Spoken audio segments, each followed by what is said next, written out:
Prince Harry is once again grabbing headlines, but not for shaking hands at charity events or making speeches on mental health. This time, the buzz is dark, unexpected, and potentially devastating. Whispers from behind the pristine walls of his Montecito mansion are hinting at something serious, something the royal family isn't addressing, and their silence is starting to speak volumes. It all started with explosive claims spreading like wildfire across online platforms. Rumor has it that Harry was discovered unconscious at his California residence, with many linking the incident to a potential relapse involving narcotics. No official statements have come from the palace. Harry himself has remained mum. But the rumor took on a life of its own, especially because of his well-documented past. It was just believable enough to make people stop and say, "Wait, what if this is real?" What made the story even more jaw-dropping was not just the alleged emergency itself, but the glaring absence of Meghan Markle during the supposed crisis. While her husband was allegedly being rushed for emergency care, Meghan was reportedly seen at a glamorous, members-only lounge, enjoying a night out with friends. That contrast struck a nerve. It fueled speculation about cracks in their relationship, with many wondering, was this emotional distance or something more deliberate? Without clear answers, speculation ran wild. One notable figure, Lady Colin Campbell, didn't hesitate to stir the pot further. She hinted during a recent live stream that there may be insiders in the Sussex camp who leaked the story intentionally. Her words were loaded, subtly suggesting Meghan might benefit from the publicity swirl. That insinuation painted Meghan not just as absent, but as calculated. A familiar name cropped up in the middle of the unfolding drama: David Langdon, Harry's long-serving bodyguard. Insiders say he was the one who discovered Harry and got him immediate help. Langdon isn't just a protector. He's a former top officer from Scotland Yard and one of the few constants in Harry's ever-shifting world. Their connection goes back decades, long before the headlines and Netflix deals. In many ways, Langdon is one of the last threads tying Harry to his old life. To really understand the weight of all this, we have to rewind and look at Harry's history. From his teenage years, the prince has struggled with boundaries and expectations. At 16, he was reportedly caught using cannabis and drinking excessively, enough for Prince Charles to send him to a rehab center for a wake-up call. But if that intervention worked, the effects didn't seem to last long. As he grew older, Harry's reputation as the rebellious royal took on a life of its own. Who could forget the infamous Vegas hotel photos, the wild nights abroad, or his bombshell memoir, Spare? In it, he openly admitted to experimenting with cocaine, psychedelics, and marijuana. He framed it as a form of emotional exploration. But not everyone bought into that narrative, especially not traditionalists and mental health advocates who warned about glamorizing substance use. So when these new allegations surfaced, the public didn't react with disbelief. They reacted with weary recognition. The shock came not from the accusation itself, but from the growing belief that Meghan might not be helping him through it. Critics have long accused her of pulling Harry away from people and routines that once grounded him. Instead, she's been linked with New Age ideologies and what some call spiritual detours, which may not be the structured support Harry truly needs. Of course, the internet took this and ran with it. Old rumors about Meghan's mother, Doria Ragland, were dredged up again. Long-circulated but unproven claims suggested Doria may have once been involved in circles where drugs were present. Tom Bower, a royal biographer known for his no-holds-barred approach, once hinted at a questionable past. No proof ever came to light, but in the world of online speculation, that doesn't matter much. Adding fuel to the fire was Meghan's nephew, Tyler Dooley, who capitalized on the family name by launching a marijuana business. With strains like Markle's Sparkle and Archie's Sparky, he made headlines of his own. Meghan has never had any public involvement in his endeavors, but guilt by association is a favorite tool of the tabloid machine. And once that door is open, people don't hesitate to peek in. All this unfolded while Buckingham Palace remained frozen. Not a peep.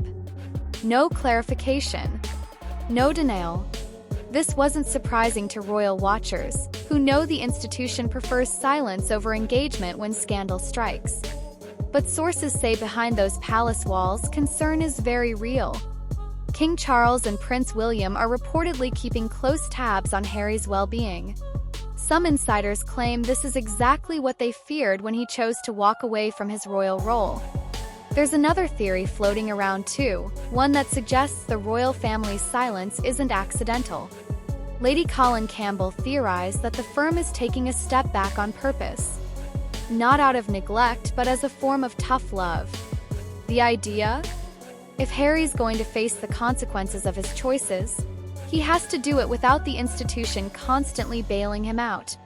Harsh, but possibly strategic. Till not everyone buys that. There are voices questioning whether something bigger is being hidden. Could the palace be covering for Harry again? In the past, youthful missteps were quietly handled behind closed doors. But that was before Harry became a lightning rod for controversy, and before the internet could spread a rumor in seconds. If a cover-up is happening now, it would be far harder to contain. What can't be denied is this: Harry seems increasingly cut off. His world feels smaller.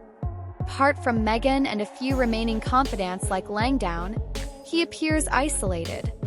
Royal biographer Hugo Vickers once observed that Harry's deepest fear isn't being disliked, it's losing Meghan. That fear, he suggested, is what drives many of Harry's actions. It's also what might be keeping him from seeking outside help. To counter the buzz, the Sussexes have put on a united front. Public appearances, smiling for the cameras, holding hands. The usual playbook. But that image isn't landing the way it used to. People sense the strain, and in today's climate, perception is more influential than proof. And the perception right now? That something is unraveling behind the curtain. Even those who once applauded Harry's openness about mental health are starting to question where the line is between honesty and recklessness. Yes, he's been brave in sharing his pain. But using that pain to justify controversial choices, especially involving substances, has drawn fresh criticism. People no longer wonder if Harry is struggling. They wonder if he's doing anything meaningful to get better. And that's where the tragedy lies. Strip away the fame, the drama, the global spotlight, and what's left is a man clearly not at peace. The same young prince who walked behind his mother's coffin, stoic and broken. The soldier who tried to serve with dignity. The man who wanted out of the royal machine to protect his family. That man seems to have gotten lost somewhere along the way. Even with someone like Langdown still in his corner, Harry appears to be navigating this storm largely on his own. Langdown may be loyal, but he's just one person. And the challenges Harry faces go beyond anything a single friend can fix. At some point, even the strongest bonds can only stretch so far before they snap. Which raises the painful question, what would it take for Harry to find real stability again? Some suggest a return to his roots, maybe even re-establishing some contact with the family he left behind. Others believe it's too late for that, and that his best chance lies in stepping away from the spotlight completely. Turning off the cameras, dropping the headlines, and prioritizing personal healing. But can a man who's become a brand ever truly disappear? The spotlight is relentless. And as it turns increasingly harsh, Meghan's polished PR machine is starting to show cracks. If more insiders step forward and if public faith in her image erodes, the fallout could be catastrophic, for both of them. And if that happens, Harry may find himself even more isolated than before. Still, the most heartbreaking part of this entire saga isn't the rumors, the speculation, or even the potential damage to reputations. It's the very real possibility that Harry is silently begging for help, and the world is too distracted by gossip to actually listen. When you strip everything away, what remains is a man who appears to be losing his way. Harry was once a figure people could root for. He was flawed, sure, but he was trying. And now those same flaws are threatening to consume him. If there's any truth to these stories, it's not more PR spin or social media posts he needs. It's intervention, support, and maybe, for once, peace. Because if nothing changes, if this pattern keeps repeating, the ending might not be scandalous. It might just be tragic. Some observers are now pointing back to the couple's infamous Megxit decision as the moment where things truly started to fracture. At first, it was framed as a liberation, a bold escape from the constraints of royal life. But looking at where Harry stands today, many are questioning whether the freedom he chased ended up feeling more like exile. Trade-off was clear: structure and duty for uncertainty and pressure. And for someone who'd already been battling internal demons, that trade-off may have cut deeper than anyone expected. In their pursuit of independence, Harry and Meghan stepped into a world just as demanding as the one they left behind, only now the rules are different. Hollywood doesn't grant grace the way royalty sometimes does. In the entertainment industry, attention spans are short, loyalty is rare, and narratives shift by the hour.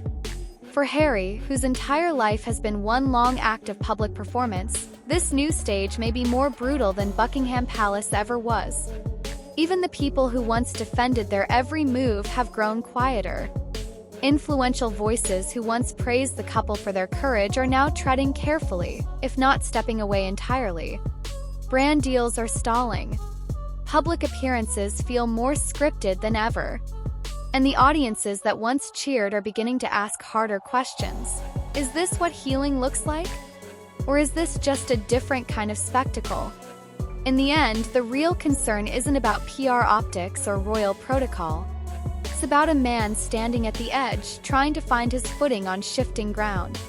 If he's to find his way back, whatever that looks like, it won't come from another headline or a new docuseries. It will come from the quiet work of confronting pain, mending what's broken, and learning how to live without constantly running from the past. And until that happens, the world will keep watching, wondering, and worrying.